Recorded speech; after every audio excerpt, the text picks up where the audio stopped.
And Janet,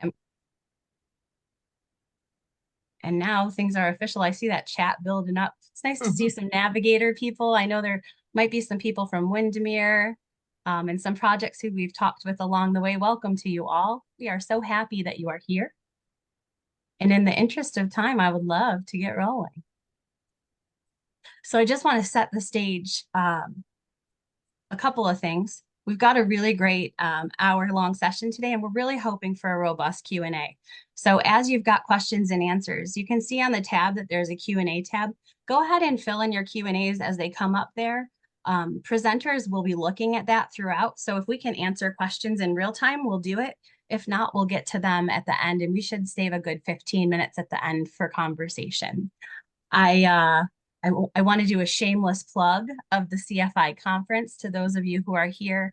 If you're interested in innovative development, this is the place to talk to all of the people who are doing innovative development in the nation, and it's in Grand Rapids, Michigan, November 11th through 17th. So be sure to check that out if you're interested. I also wanted to share with you today, we have a new Elevate Eldercare podcast. If this podcast is not on your list, it should be. It's awesome. And today we're talking to Naomi Fellow, daughter, Vicki DeClerc, and it's going to be fantastic. So thank you for joining us. Today is a really exciting day. I have three people joining us to share a story that I really think is pretty inspiring. I just want to set the stage for you about how Martha's Vineyard started thinking about innovative development and why the Center for Innovation said we need to share this story. So as the hospital, which has been providing Martha's Vineyard Island residents healthcare services, really started to look at their future, they determined that they needed to close skilled nursing in the community. And the community simultaneously, which had been prioritizing healthy aging through a healthy aging task force led by one of our panelists here, and had really been thinking about aging on the island in other paths, grew increasingly invested in figuring out a way to offer a path to sustainable support of elders as their care needs shifted on the island without making them move off the island for that care. So a vision of an innovative opportunity came, and a bunch of people started studying alternatives to conventional long-term care.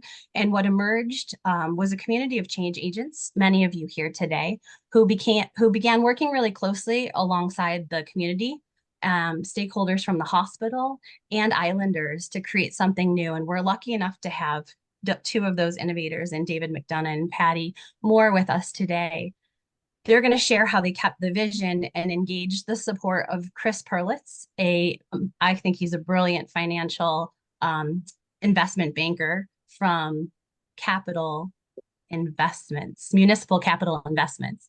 And Chris walked them on a path one step at a time to help them move their project through. And so if you and your community have been thinking about trying to move something innovative forward, I saw a librarian on this call today. It doesn't matter what it is. After you listen to Navigator's story, I really think that you'll be encouraged with their enduring vision, the way they connected their community, and the way that they worked one logical step at a time to create a scalable innovation. And you can do it too. Innovations for elders in community can be achieved, and they are fundable.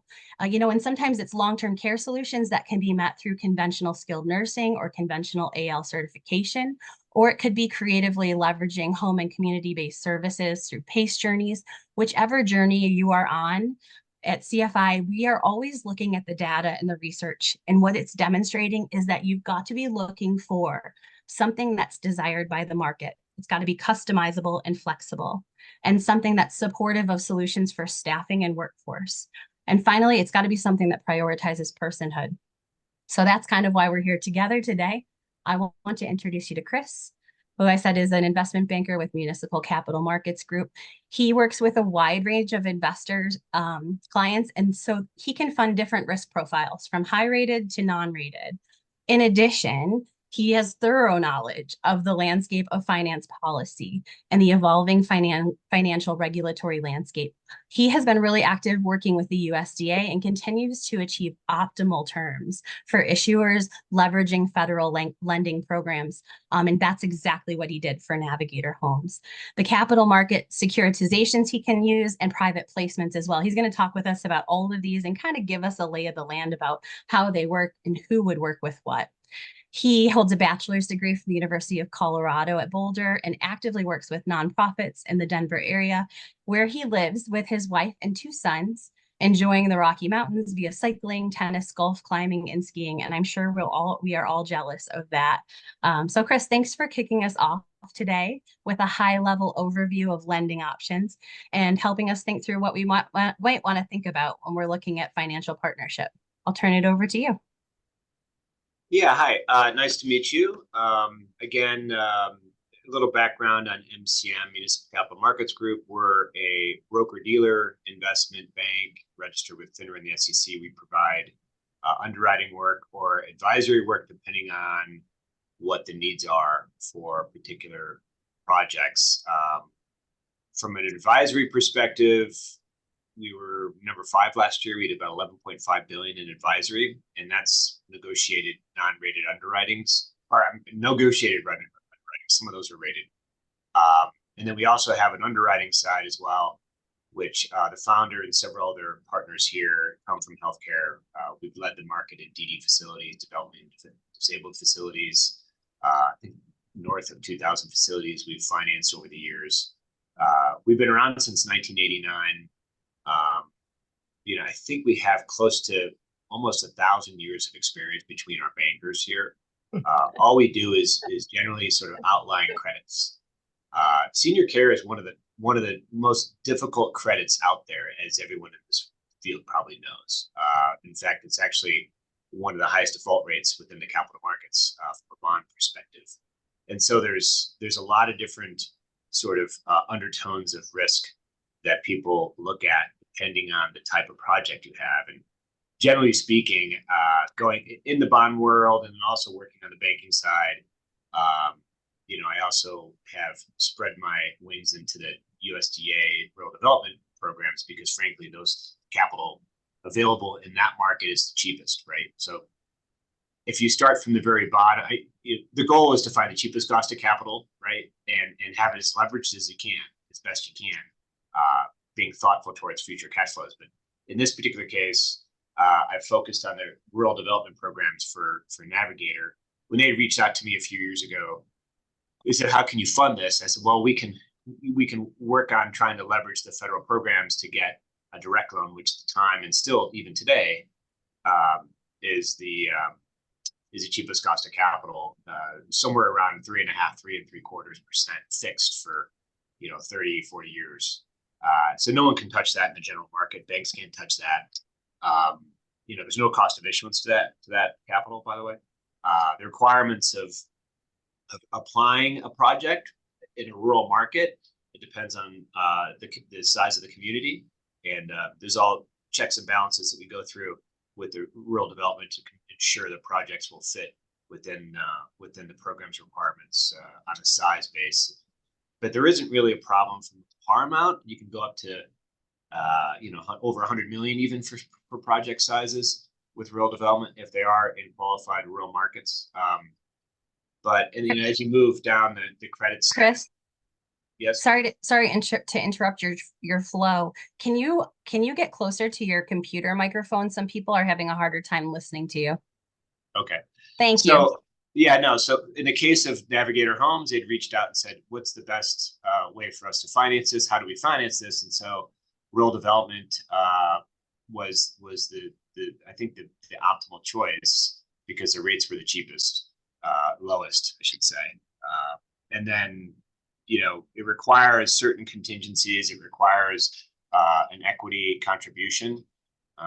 In the case of rural development, they're generally looking for about 20% support to the project, and that support from an equity perspective could be in the form of land. It could be in the form of contribution in cash. It could be collateral assets, for example. But when we leverage that contribution component from the borrower, we can seek more direct loan from the Department of Ag. There's a whole nother sort of rabbit hole of details of the federal programs and how they work. But generally, in this particular case, we started out, it was a real heavy lift, shifting from where we started in the very beginning of this project 3 years ago to where we are today. And that was a combination of getting the rural development policies to flow with our plan, right, and fit within the program. And that was a factor of what collateral we had. We didn't have a lot of collateral. Navigator had very little collateral, actually, had very little cash. We had some contributions from investors that was going to require return on capital back for their risk. But at the end of the day, we had very little. We didn't reach that 20% threshold. So we converted the land lease into a fee simple. And I think part of what helped have that happen was the partnership with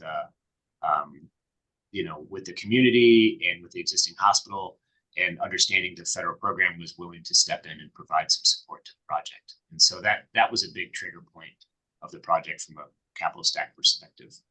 But the other triggers that we kind of look for with the USDA programs are, we look for, obviously, we need an EBITDA cash flow. We can't get too high for an 8 times coverage. Generally speaking, they won't provide a loan. If it's around 1.5 or so, that's probably the sweet spot. And that's where we are here with Navigator. Another component was showing we had enough interest spoken for capitalizing interest during the construction. So the borrower didn't have to take, had enough cash to float themselves during the construction timeline. That was another key piece. I think in any project that should be the case, right? That you have enough cash to cover, or cash flow if you're an existing business, to cover your cost of construction from a debt perspective. And then, generally speaking, if we go outside of the USDA program, we're looking at tax-exempt bond markets. Those are bankers you might hear of, Ziegler and some of the other RBC and some of the other players out there that are providing underwritings in that space. But that can be either a taxable or tax exempt. And the rates are, if you start from the bottom, the lowest rate available, it's obviously grants and subsidized credits you can get. And then you go up to the USDA direct loan program, and then you start looking at tax exempt, high rated, non-rated, high yield investments. Those can be as upwards from 5% to 8% tax exempt, or even higher if the credits are really risky. And then you get into, obviously equity is looking at anywhere between 15 to 40% return. You can use subordinated debt, which we've done, which would also allow you to kind of look and act like equity or contribution for the project. So there's a lot of different variations in the structure. The key piece here, I guess, working with the rural development program, and really for any project for that matter, is really having a good partnership with the community. And I think, David, you could probably speak more clearly on that relationship, and Patty as well. That was a key piece here, is because of the political strength that occurs there on the island, from the community and from the county. I think from the town and from the county, I think it's really important to have a relationship there to help you get your permitting done and getting all the various nuances of the credit. If you get into that relationship, you can talk about all sorts of variations as far as public-private partnerships, where the community might support it in some form. Let's say you call it incremental tax, or you could have a sales tax, or you could have a general obligation, or a lot of counties will support projects, as well. So there's a lot of variations of how the credit can be supportive of the project. In this case, it was more about just getting the project through the gates so it could get the permitting, get the blessings so we could break ground. There wasn't any direct contribution that the community made. The hospital, however, did. So, David, do you want to go into a little bit more in detail on your end here at this point, or any other thoughts on the financing side? Yep, Rebecca, whenever you're ready, tell me, hit the go button. Oh, Rebecca, you're muted. Chris, I love how you were talking about kind of the gamut of choices for people from a financing standpoint. With USDA, is that primarily something for non-for-profit, or is it available to for-profit providers as well? It's available for both. Yeah. there's several programs that fall under that, several loans that fall under that program that could be applicable here. Great. And can you clarify a little bit? And you and I had talked about you know, how really establishing at least some path of equity is critical for lenders.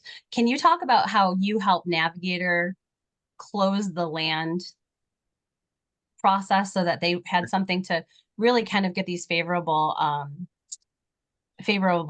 terms for Well, their we didn't start needing the land. We were hoping we could use a fee, we could use a lease, right? And generally speaking, if you're going to have a lease, it's less invasive from a development perspective, but it's also more impactful from a lender perspective. But you can, you know, in this case, we started out just having a lease, and we figured 50 years, which is beyond the term of the loan. And then as we went on the path, we, you know, the Department of Ag had come back and said, well, we're not sure we're comfortable enough with the lease. And so we use that sort of discussion, as well as the interest in providing the loan from the rural development, to help negotiate better terms with the hospital, which eventually fell into a fee simple format. But ultimately, the other thing that carried a lot of weight here is that this is a nonprofit, right? Anytime you're working with a nonprofit, generally speaking, you're not trying to pad the pockets for investors. You're doing it for the benefit of the community, and so that helps get community support, and also help, you know, your partnerships such as the hospital, the county, town to agree to work with you to get this done. If it's a for-profit, you're going to have a little more headwind. You know, and so there are programs. There's business and industry programs that fall under rural development that would apply here. Taxable investments the rates are pretty high. You're getting close to double-digit range, and you know, and depending on credit, you know, it could even be higher. So there is some factors that you have to think about in terms of whether you're a for-profit or a nonprofit, and that will direct your trajectory. If you're not, and a lot of times we go into these situations where, like, okay, well, you're considered a for-profit, so let's form a nonprofit, right? Because it's going to help you get your project off the ground. It'll help you get more buy-in from the community, and the economics are going to be better. You can tie into different types of programs from capital perspective. So that's often one thing we do as an organization to help. Love that. Thank you so much, Chris. I really appreciate setting the stage, and I'm sure we're going to have a ton of questions. I do want to turf it over to David. Mr. McDonough, thank you for joining us today. David McDonough has served in a really amazing career journey, but his latest was the Director of Development at Johns Hopkins University, where he was responsible for a range of real estate projects, including mixed use, retail, residential, office, lab projects in the Baltimore and Washington markets. He has done a host of things with HUD, FDIC, originating mortgages, just a ton in real estate debt and equity financings. He is the best person to come in and help Navigator help move through their process. And he is the CEO and president of Navigator Homes of Martha's Vineyard. David, thank you for being here. I would love if you could share, and I told the audience, like, you have to make it make sense to me, who needs a little bit of hand holding through the financing speak. So share kind of what you came into and what your path forward was to get this great loan secured. First thing, Rebecca, can you hear me okay? Brilliantly, thank you. Great. And don't believe a word of anything that Rebecca said. I just like rolled it off the street. No, she's very kind with those things. I should note that while I'm currently president and CEO of Navigator Homes, I'm going to be focusing really on the financing part. And you have to understand, in the time context, I'm a relative Johnny-come-lately. Patty Moore will talk about the years and years and years of work that preceded me in the visioning process. So I'm coming into the process after the vision, after some initial work was done. So step back for a moment and talk more broadly about project planning. I generally like to think about it in 3 steps. First step is a visioning step, and Patty will talk more about that. What is it you're trying to do? What do the buildings look like? Who are the people you're trying to serve? And then you want to take that vision and convert it into a plan, both a financial plan an architectural plan, a construction plan, a management plan. And then finally, once you have all your plans approved, you want to execute. So the main theme I'm talking about is really the planning and execution stage. Is when I arrived on the Vineyard team, they already had some plans for the buildings. What they didn't have was really their arms around the financials. And a theme which I'll repeat for many times here, real estate development is all about the financials. I've been doing this for 50 years on Wall Street in Washington, worked for Warren Buffett, all different people around the country. If you do not have good numbers, do not go past go because you're wasting everyone's time. And we'll talk about what that means. So as Rebecca mentioned, I've originated over $10 billion in debt. And while there's a lot of rigmarole with lenders really only look for two things. Number one, can you make your monthly debt service payment? And two, if you can't, can I get my property back and be repaid? So when we talk about finance, we talk about two metrics. One metric is, can you make your monthly debt service payment? And people refer to something called a debt service coverage. It's not that complicated. If I have a mortgage payment of $1, the lender wants to make sure I have revenue of more than $1. Let's say $1.25. So if my mortgage payment's $1, do I have income from my project that is $1.25? In that case, I'd have a debt service coverage of $1.25. And Chris mentioned, yeah, that's sort of the bottom end of the spectrum.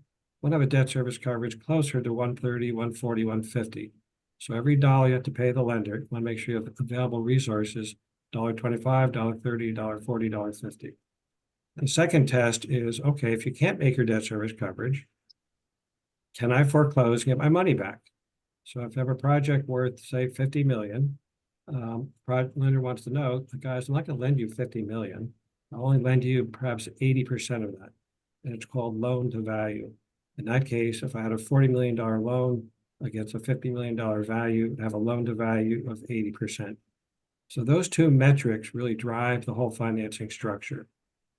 The debt service coverage, do I have money to make my monthly debt service payments? And loan to value, do I have enough value in my collateral that I have to foreclose and get their money back? So how do you come up with the numbers to get those results? And essentially there are three or four basic building blocks. And again, it's all about the numbers. And I'll be talking about the building blocks and the partners that you tie into for those building blocks. The first is what people commonly refer to as a development pro forma. And this would be your project costs. How much is your land? How much does it cost to build the building? How much do you pay the soft costs, architects, engineers, and others?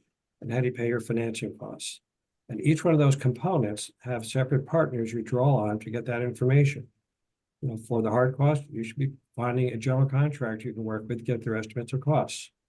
For the soft costs, you should be tying yourself to an architect and engineer, get their estimate of what the building design would look like and what the costs are going to be for the design part. Now, they're artists, they're not builders. The contractors have a better sense of what the building costs are going to be. And for financing costs, you want to deal with someone like Chris, who is an investment banker who can tell you where to shop for your financing, what it will cost. And then, of course, on the land, you'd like to have a lawyer and others to help you make sure that the land can be procured properly. And in our case, we spent better part of 2 years getting permits through the local governments and the state government. But the first part is putting together your project costs. And let's take a hypothetical $50 million project. Let's assume we have 5 properties, 10 beds in each. Wait a second. Sorry. Give a second. So how do I get my $50 million cost? Again, I come up with a preliminary design with the architect. I come up with a general contractor or cost, what it's going to cost, cost per square foot. I end up figuring out beyond the hard cost, what my architect will charge me for designing it, my engineer will charge me, cost of capital. So that's step number one, coming up with project costs. I realize I'm doing this at a very high level quickly, but we can talk about questions you have then. And once you know the cost, and let's say again, it's a $50 million project, then we talk about the next part of the financial pro forma, the capital structure. What is the reasonable amount of debt that I can expect to get? So if I have a $50 million project, I assumed 80% loan to value. Really, the most I can expect from any lender would be, in this case, $40 million. And then I have to raise $10 million from other sources.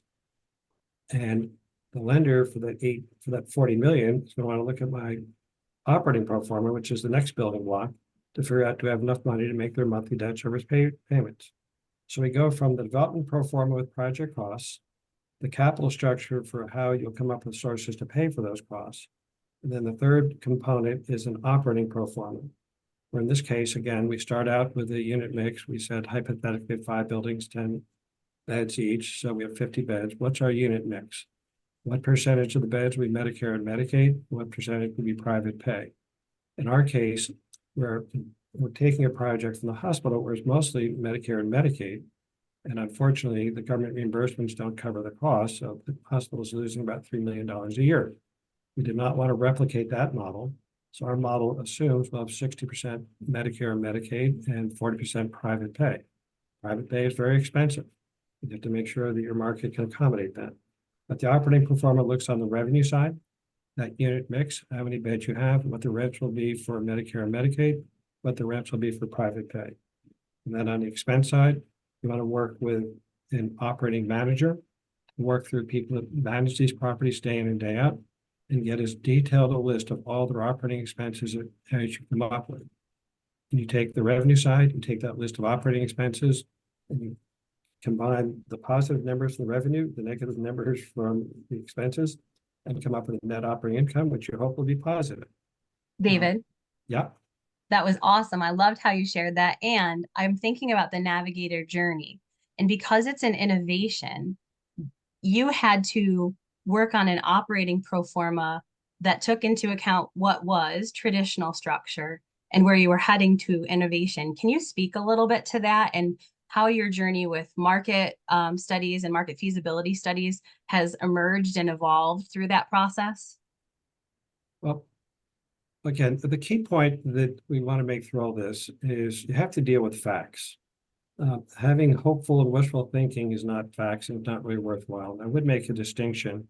In the world of lending, lenders see very quickly through people who are basically promoters, people that are trying to sell you something not based in facts. And so when we think about real developers, we think about people that are dealing with real facts. So Rebecca's correct.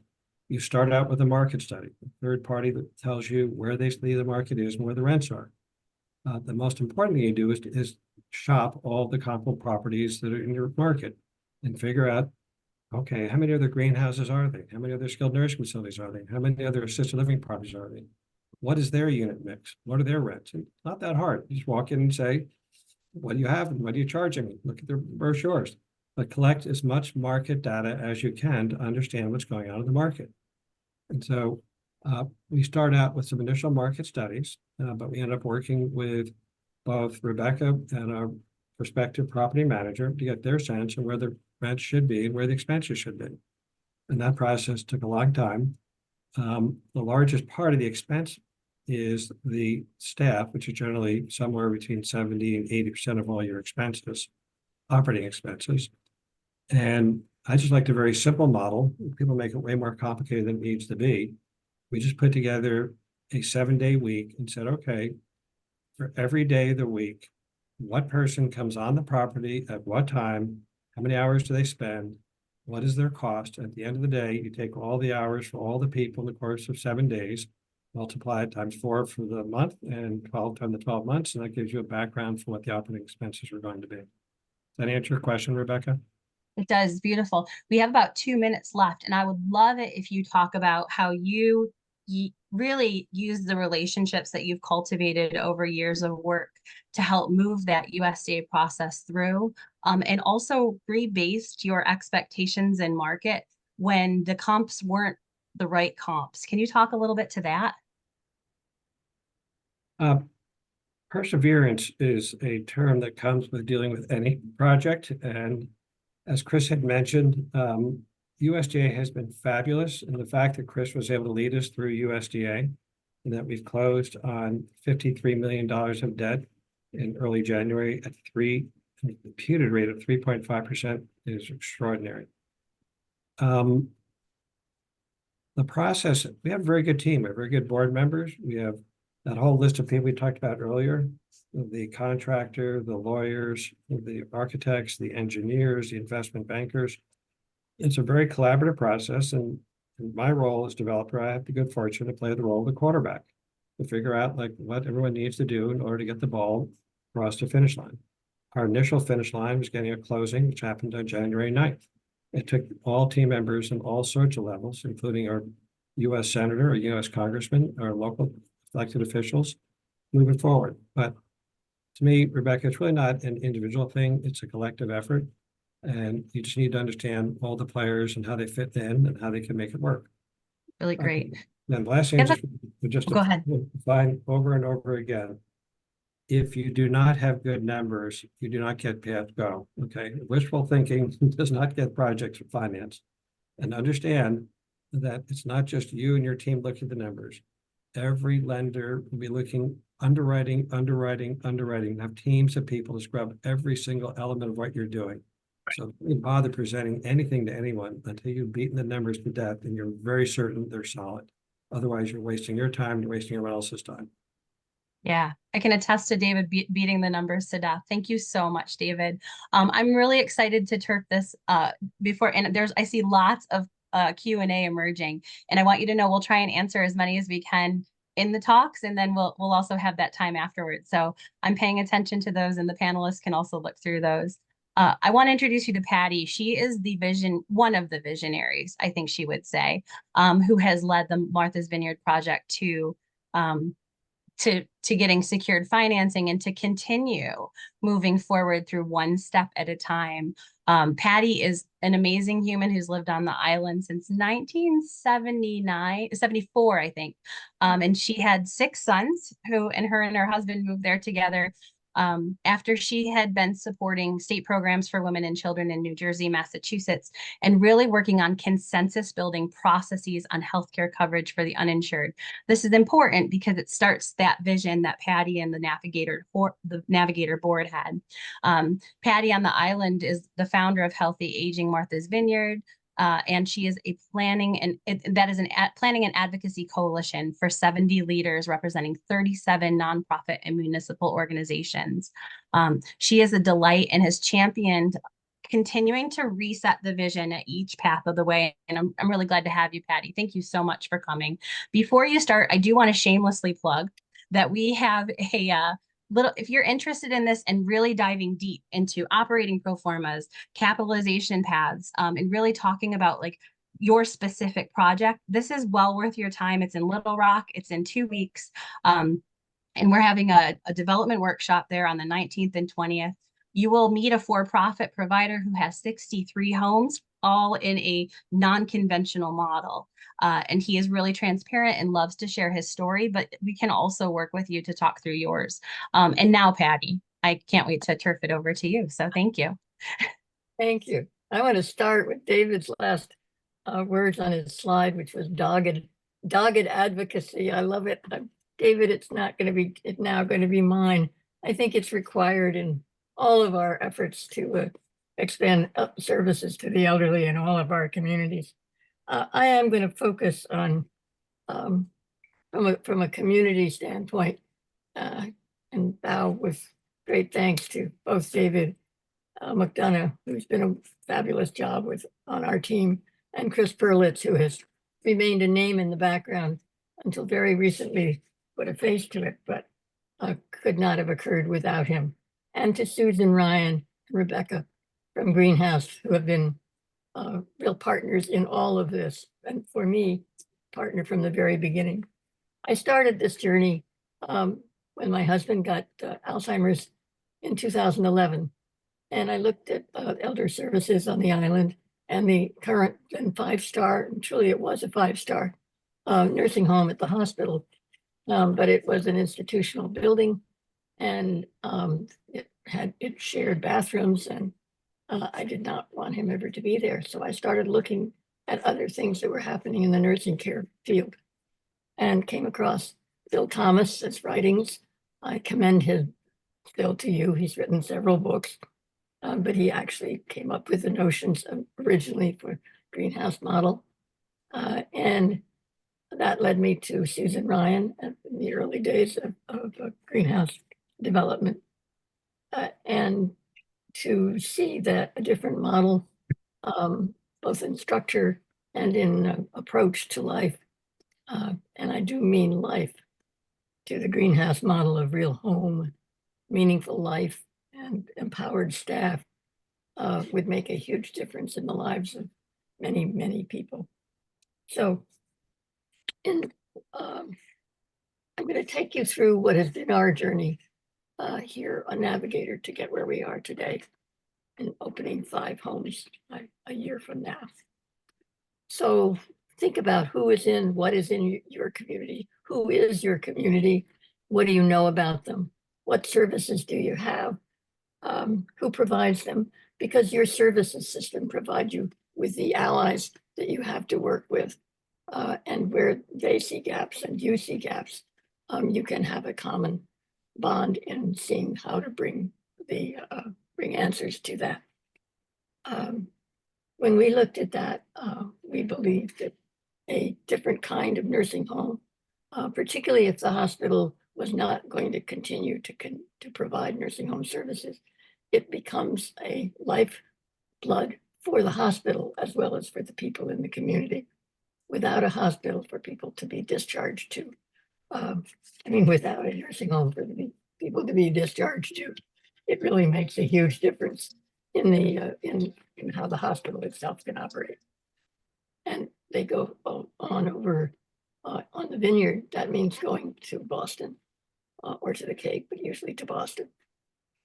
And the pain of people, even those currently in that nursing home journey, the families having to go off island, the whole business of being an island becomes very clear in your to your life. So from the beginning, we developed, this was healthy aging, developed a goal of enabling elders to stay on the island. We did a survey which said that 97 that there was of elders then, and the one point came through cloud and clear, which was that 97% of the respondents said that they thought either 97% said it was very important or they felt it was important to continue to live on the island. And that meant we began to focus on this almost exclusively. Next slide of assumptions. Despite the dichotomy that you may feel between those people who are focusing on, go back a slide, please. We want to check the assumptions, and from the beginning, no, the next one, yeah. We felt that data was very important, and so we Healthy Aging raised money to do a feasibility study and became more aware of people who work with greenhouse. The assumption told us that there were a sufficient population on the island who would continue to need nursing home care and could support a nursing home. And then our focus on data has continued, a different kind of study than David is speaking about when he talks about market studies, but our population studies to take the temperature of and to continue to understand who lives on this island, who the elders are, and who they will be is a very important one. The focus of the ongoing real struggle has been to put those two together and to develop a partnership. We realized that Healthy Aging did not want to actually run a nursing home. And so when we began to discuss with the hospital what were possibilities in the future, Susan Ryan introduced Healthy Aging, and Healthy introduced to a woman named Renee Lowen, who was a developer of elder services and both housing and services on the island. And Renee was in the process of developing her thinking about a separate not-for-profit organization, which turned into Navigator Homes of Martha's Vineyard. I was one of the early board members, and we continued to grow that organization, and that is now the nonprofit that we have been telling you about so far. We set out to find what could inspire the island, and the partnerships of these groups with Renee has really released a great deal of energy and education on the island. Next slide, please. We did an enormous amount of public education. We did an outreach through almost every organization that touched the lives of any elder on the island, whether we did it through radio shows and newspaper articles, the usual. We made presentations to anyone who would listen, from each of the churches, through the all island clergy, to the councils on aging, to all of the service agencies. I don't really think there is one that we missed to share our vision of what was needed, our questions about what could we do together to make it happen, questions about who did they have, who among them could be helpful, who among them needed something, who might be interested in working with us. And we gradually built a community of support around this. Healthy Aging conducted 2 more surveys in addition to the feasibility study. In 2016, we did a survey using the street lists from each of the towns of elders over the age of 65. We got, in that case, a 49% response rate. We did another survey, a similar but a more expanded one, in 2021, which was over the age of 60, because the demographics have changed a bit. And since that was actually during the time of COVID, the response rate was only about 30%, which is still damn good in most people's opinion. We worked the political pieces that David mentioned too at the national level. We had representatives on our advisory group from every select board in the island. We have 6 select boards. We had representatives from the Dukes County. We have continued to present to and keep informed about, and keep those bodies informed of, by making presentations. If I had a single word to say that I thought was most important in the way, 2 words, obviously, community, but the way that you know you're part of the community and they relate to you is through relationships. And that relationship is an absolutely key word. In this process, we have learned an enormous amount. Patty, Yes. you have about 2 minutes left, and I really shoot. want you to talk about your vision for workforce and how workforce housing is played in, but also how you see the island helping to support the community. We're struggling really hard, as everyone is, I think, with inadequate access to sufficient workforce in every area. My belief is that comes because people who work have somehow found that isn't satisfying their spiritual and physical needs. And we believe that offered a chance to work as empowered staff, people who have been nurses may very well choose a different kind of way of being in healthcare. That's one thing. I think that we have a unionized staff at the hospital, which Navigator is taking over as we've taken over. It's under our asset agreement. We've agreed to all those employees will be eligible to work for Navigator, at least to try for the jobs that are available through Navigator. And I think it is our job to excite them about the new possibilities and to keep them on the island. Too many of our workforce are leaving. The middle of people who cannot find housing here are leaving. So the partnership with the hospital and the hospital's commitment to building housing for their healthcare workforce, they are going to reserve to 35 slots of their housing for Navigator. And that undoubtedly will act as a draw, as it should. Thank you so much, Patty. Yep. Yeah.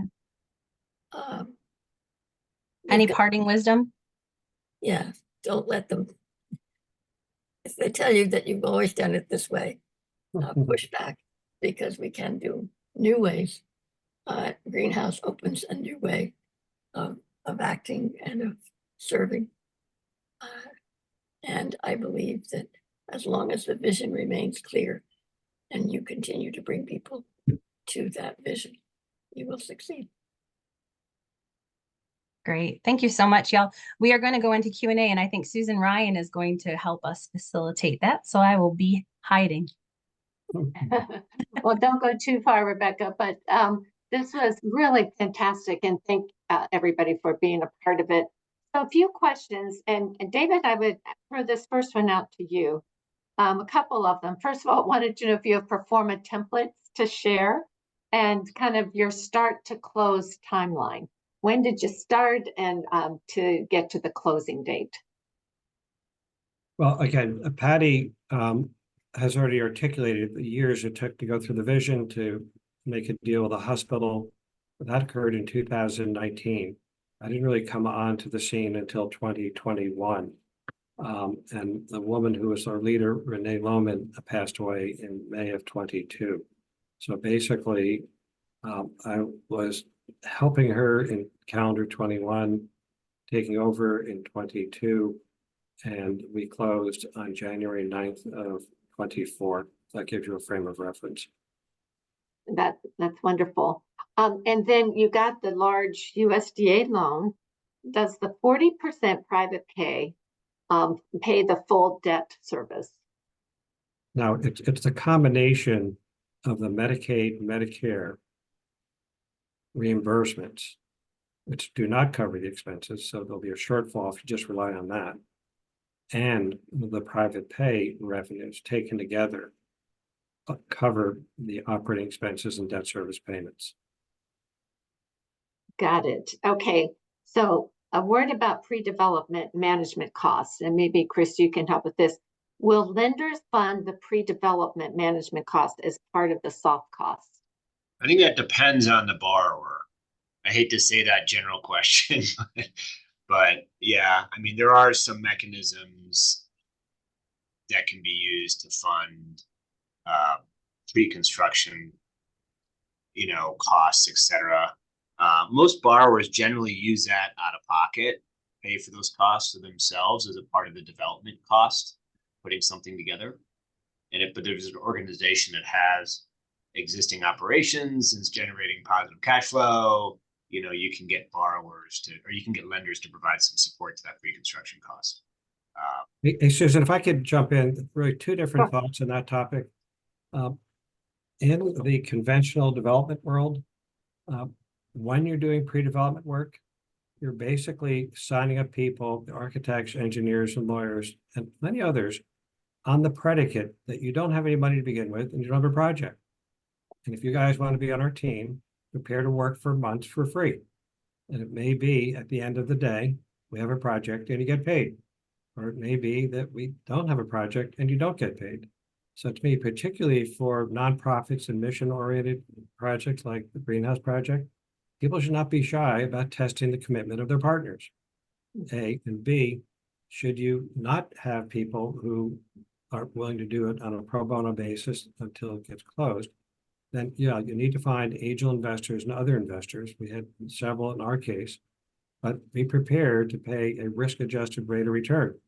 We had people who provided money to pay for those expenses up front with interest rates that were well north of 15%. And so it's a very expensive number, and they are taking a risk, and they should be rightly justified in a return like that for the risk they're taking. But do not anticipate spending a lot of money up front because maybe the project works, maybe it doesn't. And you want to minimize your expenses to the maximum degree. And again, we operate on a success fee basis. No one gets paid anything until we achieve a success. So prepare to get paid nothing for the time it takes to get there. So David, I'm wondering if you could speak to the assumptions you made on Medicare and Medicaid rates, as well as your private pay rate. The Medicare and Medicaid were just taken explicitly from what is being paid to the hospital as we speak. So the rate's set by the state based on the reimbursements that you can justify. The private pay rate was looking around the market, and in short version, the average private pay rate for skilled nursing in the Commonwealth of Massachusetts is $500 a day. We're on an island. You have to add a 20% premium being on an island. So our starting rate is $600 a day. Yes, that's $220,000 a year. It is not cheap, but if your loved ones have the capability to do that, and you have a offering like the greenhouse model, we have demonstrated evidence of other greenhouses in Massachusetts and Rhode Island, where not only is that demand being met, but there's a waiting list. Mhm. Yeah, for sure. Chris, I know that you put in a link in the chat box in terms of eligibility for what constitutes the criteria for USDA funding for rural. But there was another question about some of the more specific USDA funding and USDA products, the parameters and eligibility requirements. Is that all covered in that link, or anything more to say about that? There is a whole host of qualifications depending on the type of entity that's seeking the capital through the program. It depends on if it's a for-profit or non-for-profit. It depends on sort of the economics of the project. But more importantly, the reason why I put that link in there is because you're looking at whether something is constituted as rural by the program, and that's generally anything under 20,000 in population. However, you can widen the net to a larger, up to 50,000 population or less if you're using another aspect of the program. So I'm just, what we used in Navigator was under the 20,000 bucket in order to get direct loan. Cheapest cost of capital, again, which is what we're looking for, is the direct loan program, and that's got the requirement of 20,000, and that's what we did on Vineyard. So there is a question, what is the role of projections in market studies? Again, I can answer that, Chris. Now, when you're Yeah. looking at a financial pro forma for, I guess, each component, looking at the development costs, if you have cost today from a general contractor, someone tells you my price today is X, well, that's today. When are you going to be building it? 2 years? Well, then you have to assume an inflation factor. So today's prices will need to be inflated by that. When you look at the operating pro forma and look at rents, same thing. You may start out with a $600 rent today, but we're not opening for 2 years. We're projecting, I think, a 2%, 3% inflationary increase. Now, where do those numbers come from? Likewise, for the expenses, the same thing. On the revenue inflation assumptions, we went and looked at the last 10 years of rent increases in the Commonwealth of Massachusetts and figured out, based on the prior 10 years, what's a realistic trending assumption to use. We did the same thing for expenses. There's publicly available data as to both what the CPA is, Consumer Price Index, and related numbers. But you have to take today's numbers and trend them forward for when you're going to be actually operating. Got it. So how does the process change if the land is already owned, like a CCRC that is wanting to extend into greenhouse communities? I could just make a footnote on the land acquisition process. Chris did a nice job talking earlier, where I personally liked, and the hospital liked, having a ground lease, which I think is way more complicated than it needs to be, but it's essentially the same thing as fee simple ownership. But the footnote I would present on the process of acquiring land and where we're able to work with a hospital to convert their ground lease into a fee simple ownership is something called a LURA, a land use restriction agreement. I'm the hospital. I'm giving you land for a particular purpose.